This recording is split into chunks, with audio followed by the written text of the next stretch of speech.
4-3. Borac u nastavku bez kartona.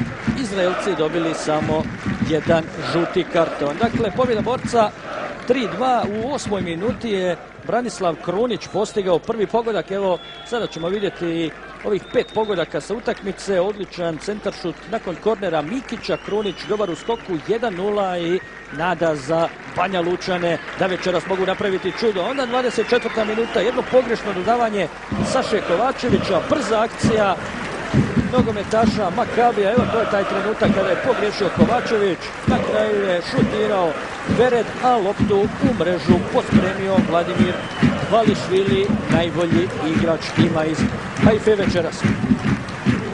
34. minuta, nakon ove gužve šutira Krunić, slabo interveniše Davidović. Suci pokazuju na centar, lopta je prešla gol crtu. 2-1 rezultat prvog poluvremena u kojem je Borac imao još dvije velike prilike, ali ostalo je 2-1 i onda 7.